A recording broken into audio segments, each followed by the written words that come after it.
Okay, I guess it's time for story time, and I don't know. I just felt led to tell the stories because I told a little bit about my first job when I was 12, right? Which actually I had jobs before that, but they were mostly from my dad going, "Get out there and mow the lawn. Get out there and cut that wood up. Get out there and do this and the other." By the way, I could run a chainsaw at 8, right? Weed eaters, all that good stuff. Because Dad worked for Jacobson Home Light for a while there, and so I got to learn every piece of equipment that they had. I knew how to run anyway, and that's how I started my first lawn mowing company, which I wrote about that in my book. But anyway, I want to give a little insight to this because this may have some trauma in it, just for the record, just abuse. Um, but I'm going to start off with some of the funny stuff, just because like I said, Dad, I never liked to go to Dad to ask him for anything ever, because he would always there was conditions and so forth, and so I just learned it's better just to, if you can do it, get it done.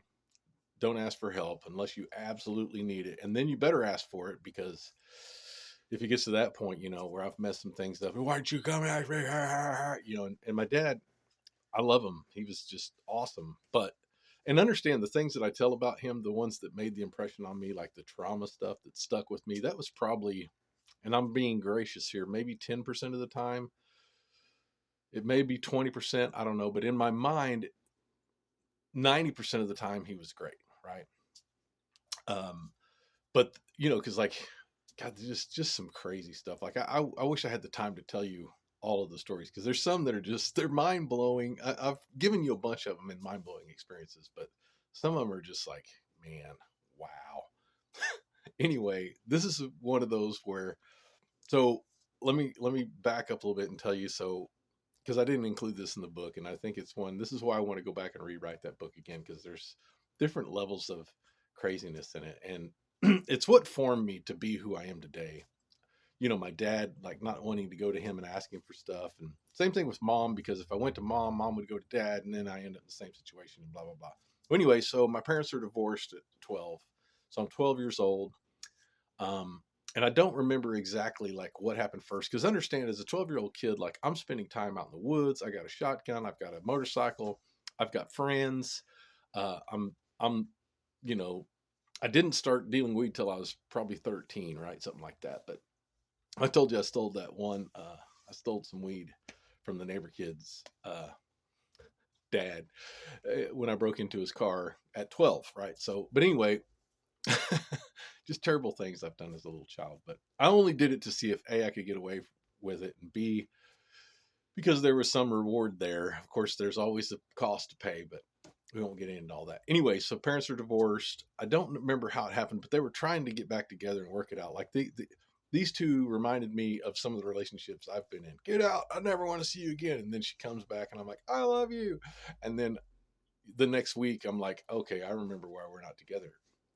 That's the way I was raised. And so this is like that vicious cycle, if you will, that started when I was 12 years old, watching my parents. Oh, this is what a good relationship's supposed to be like. You're supposed to choke your spear. Anyway, no, it's not. Matter of fact, I learned that, oh, wow, there's people out there that actually have loving, kind relationships. Like, I'll never forget when I found out that there are actually people in this world that live like the Waltons, and, that kind of uh, Leave It to Beaver. When that came on, I was like, no, this has got to be make believe TV, which I just thought, well, that's just make believe TV. Nobody lives like that. But no, there's actually people that have loving, kind relationships that stay together forever, and they don't beat their children, and they're not alcoholic drug abusers. What? Anyway, yeah, you can be that person too. It's a choice. Anyway, so I want to tell about my very first job. So parents are divorced. For whatever reason, we moved to Oklahoma City, which, just for the record, I hate Oklahoma City. There's nothing about Oklahoma City I like. Zero. Nothing. I didn't want to go there. Still don't want to go there. Don't like it. The only thing I like about Oklahoma City is Cowboy Hall of Fame. That's the only thing it's got going for it, period.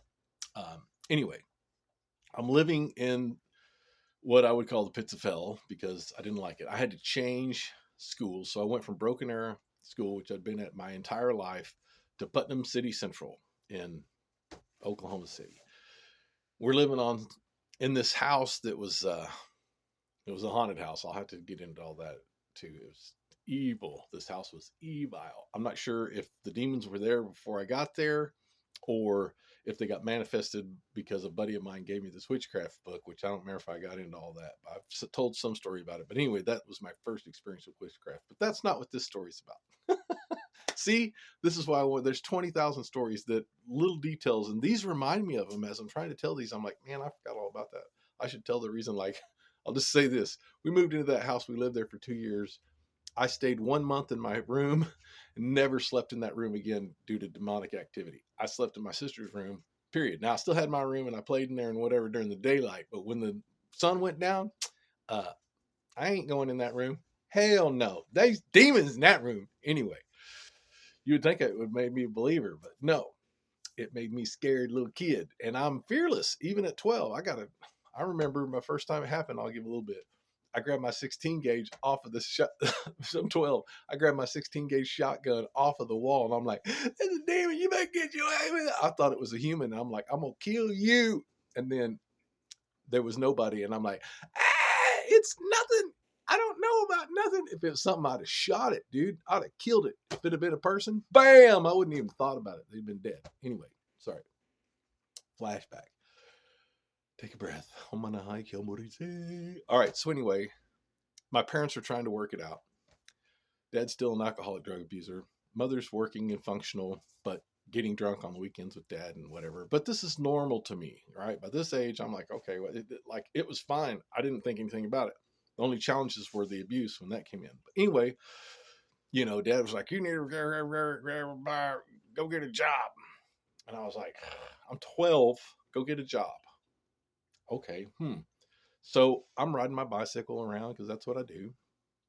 My motorcycle was broken down. It's in the shed. MC60. That MC60 is what I had at that point in time. And anyway, it's broke down. It's in the shed. So I couldn't ride it. Plus, I'm in the city, so you can't ride it around. Anyway, so I'm riding my bicycle. I go into this little, what do you call it? I don't even remember what you call it. It's, where they have all the stores on the corner, and it's like a little, for lack of better terms, it's an outdoor mall, if you will. I can't even think of the word for it right now. But anyway, I'm driving along there on my bicycle. You're not supposed to be on the thing. And anyway, I go by this Chinese restaurant and it says help wanted busboy. And I was like, I can be a busboy. I can do dishes. I do them all the time. If I don't, I get my butt beat, right? So I stop in and it's this little it's called South China Buffet. I don't know if it's still there, surely not. But anyway, I walk in and I go, hey, I see that you guys are looking for a busboy. And they go, oh, yes, we look for a busboy. And it's this, I'll never forget their name. So it's 4 people. It's the 2 parents that don't speak any English, who are old people, and then the 2 kids who are probably at that time 30s or 40s. And their name is Mike and Cheryl is what they went by. So, and they both talk like this. What we need you to do. So anyway, they were telling me about the job and everything. And I'm like, dude, I can do it. No problem. And they're like, well, how old are you? And I said, well, I'm 12. I'm getting ready to be 13. And they're like, well, anybody ask you, you're 16-year-old. And I'm like, okay, whatever. I don't care. Just when do I start? And they're like, you start this weekend. So I start. I go home. I tell my parents, I'm like, they wanted a note from my parents saying I could work whatever, where they would call or whatever. And I said, yeah. They don't mind. So anyway, I get the permission from my parents. They're like, yeah, shoot, yeah, do that. And, the hours were great because they closed at 9 or something, and of course I was only working from like 4 to like 6 or 7, like whatever. And I could ride my bicycle back home all as well. And it's only like a half mile away, right? It's a little, I got to look up what that word is. That's going to drive me nuts. Anyway, so I'm sitting there and I start this job. And I'm doing, I'm busting the tables. Why do you need to leave tips on table? Just, clean around table, move tip, clean, move tip, clean. Whatever. And I'm like, all right, dude, I got you. No problem. Which I'm good. I'm an honest kid. I'm not stealing tips or nothing. I'm just like, I don't give a crap. There it is. I'm doing my job. You guys are paying me $1.75 an hour or whatever it was back then, maybe 2 something. I don't even know. But anyway, so I'm like, this is awesome. I'm employed. I'm never going to have to ask my parents for anything. And anyway, they would give me some of the tips anyway. They're like, we'll give you a small percentage of the tips, but we'll calculate it to end because they wanted to know how many tips they make all together, and then they give me like $5 or $10, whatever they made, depending on what they made. So I get daily cash plus a end of the week check. But anyway, so they go. They used to tell me, sweep mop the floor. Oh, way we need you to sweep mop the floor. Oh, way you need to wash dish. Anyway, so I worked in the back, and the two Chinese people back there, the old lady, there was this old lady that didn't speak a lick of English, and they looked like this, and they were evil, mean Chinese people that hated Americans. That's all I got from these people, and I only knew this from just the way I felt, right? Now Mike and Cheryl were great. They were like, "Oh, we love this. You're so good. You're so quick. You're so clean. We love you. Come back tomorrow. We'll get you more work." I'm like, "Sweet." But anyway, so Cheryl is about up to here on me, right? And so she's like 3.5 feet tall, four maybe, and I'm probably, I don't know, 5'2" at the time. I'm a tall little skinny kid, whatever. And so I'm doing the dishes, I'm sweeping them off the floor. You go bus table, and I said, "You want me to bus it?" And he go, and they used to say, "Way, how come you always make a fun?" And I'm like, "Hey, you guys are the one talking funny." Anyway, I was a rotten little kid. Anyway, they loved me. They hated me.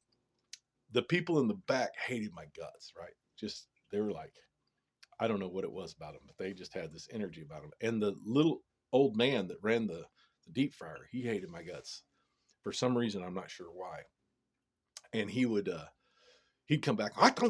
He had a knife in his hand all the time. He had this little knife that he was chopping stuff up with. But he'd come over to me and he'd say something to me, and I don't know what the hell he's saying. He's Chinese, right? And I was sitting there washing dishes with this scalding hot, like 4,000 degree water. Like if it hits your skin, it burn you. So I'm wearing gloves and stuff. But I'm pissing around doing my thing and whatever.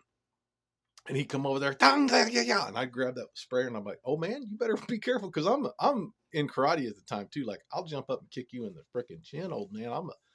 At 12, I'm tough, man. I'm dangerous. I'm telling you, I've been in all kinds of fights because I'm a hellraiser, and I'm an ace. Like, I know I can take you out, old man. I don't care if you got that knife or not. First thing I'm gonna do is scald your face, jump up, and then beat the hell out of you. And there goes my job, right?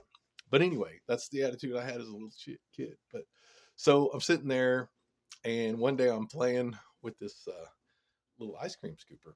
And, because I'm 12, I'm still a little kid. I mean, I'm still 12. What are you talking about? Anyway, washing the dishes, and I'm sitting there, and I have, there's like corn. They use this little scoopers for like the corn and the rice and whatever.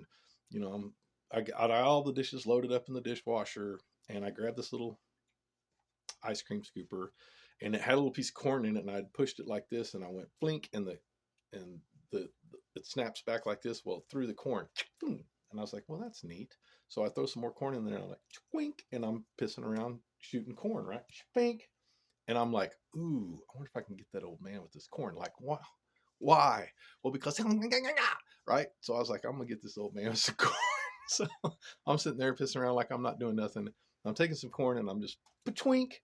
I'm like lobbing it, right? Well, he's over on the deep fryer. And so I take the corn, and I go, shifwink, and it goes, wee, and lands right in this deep fryer and goes, pop. And everything, I'm like, I didn't do nothing. He comes up, and I'm like, and so Cheryl comes running in because she hears him yelling. She's like, what do you do? What did you do to him? And I'm like, I don't know what he's talking about. Of course, I know full well what happened.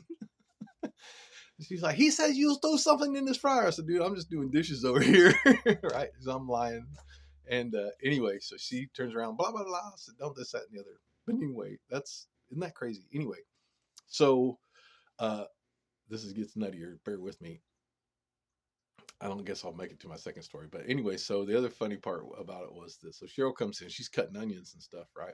And she's on, like, all of their, what do you call them? Countertops were like a foot lower than the average countertop because they're short, right? These people are short. And so they were down there, top, top, top, top. And she's cutting onions, and she's just crying. Oh, oh. and she's cutting these onions. And I'm like, are you okay? And she's like, well, I always cry when I cut an onion. And I'm like, you want me to cut the onions? I don't cry when I cut onions. She's like, oh, you don't cry when you cut onions? I'm like, no, I just sure don't. I don't think I do. Let me try. And she's like, okay, you cut onions. So I start cutting the onions. And of course, I'm a foot taller than her and taller than the thing. So I'm just down here at the, I'm way down here chopping onions. Chop, chop, chop. And she's looking up at me. Oh, how come you don't cry when you cut an onion? And I'm like, oh, because I'm 3 feet tall down here with my eye and onion. She's like, why you always making fun? Anyway, true story. Anyway, so long story longer, here's how I got fired from that job. I'm doing all this. I'm probably there 3 weeks to a month. I don't even know. Wasn't long. Well, my buddy, the friend that gave me the witchcraft book, by the way, I won't name any names, but anyway, he gives me this book. And anyway, so I was telling you about my job and how I was making money, and I got my first check, and I made like $100, or I don't even know what it was, but it's like $87 or something, which is a lot of money to a 12-year-old kid, right? And he's like, you think I'd get a job there? And I'm like, yeah, probably for Friday and Saturday night, we're slammed, And so I bring him in, and I'm like, hey, my buddy wants a job. And they're like, sweet, we can do it, And well, anyway, so he is stealing the tips. Great. So he's out there bussing tables and stuff, and he's taking the tips, and he's putting them all in his pocket. And not all of them. He would just take like the change and leave the dollars, right? And so I guess they'd set him up and they'd caught him. And so they come back and they accuse both of us. They're like, you guys have been stealing tips. And I'm like, dude, I've been working here for 3 weeks. I haven't stolen a tip one ever. And now tips are starting to be. So I look at him. I'm like, dude, are you stealing tips? And he's like, I can just see it in his face, like, I'm busted, And I'm like, but anyway, before that, I forgot. That's how we ended up getting fired. But because he was stealing tips, I get fired too. But before that, so he'd worked there maybe a week, and then he bought, with his first paycheck, he buys this starter's pistol. Which, if you don't know what a starter's pistol is, what it is, it's the one they go clack in the sky, right? All it does is shoot blanks.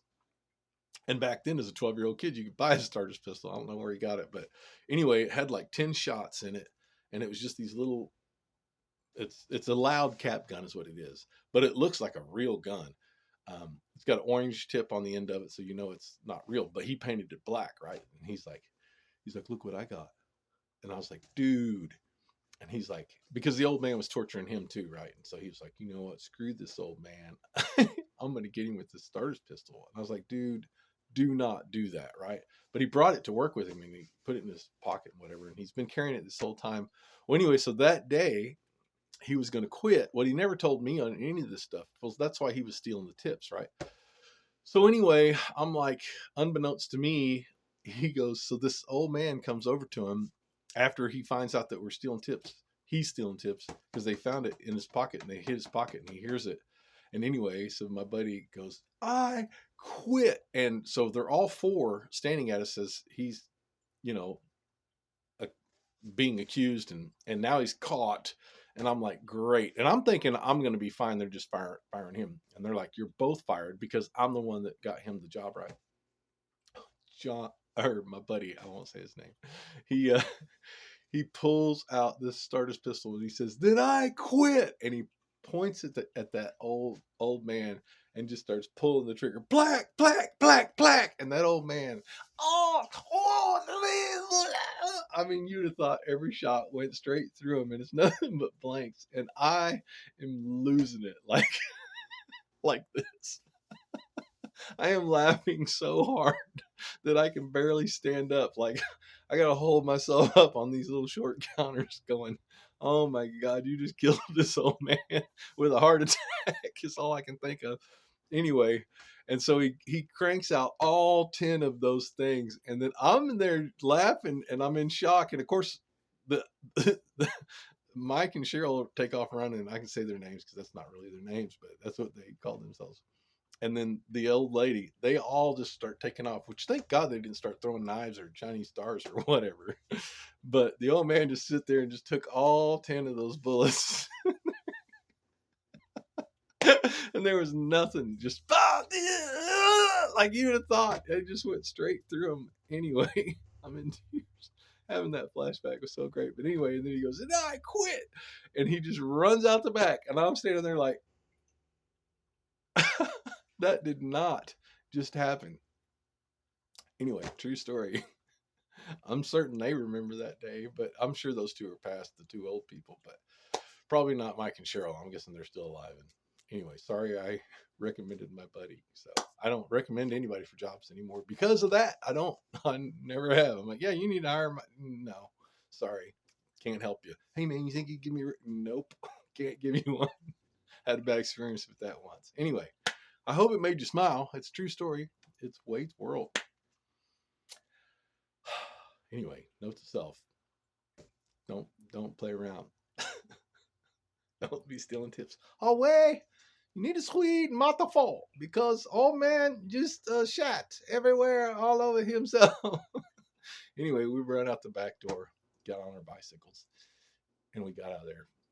Never heard from him again. Anyway. And I didn't get my last check, by the way. You owe me plus interest, so $87 plus what, 40 years of interest. I'm rich. Here we go.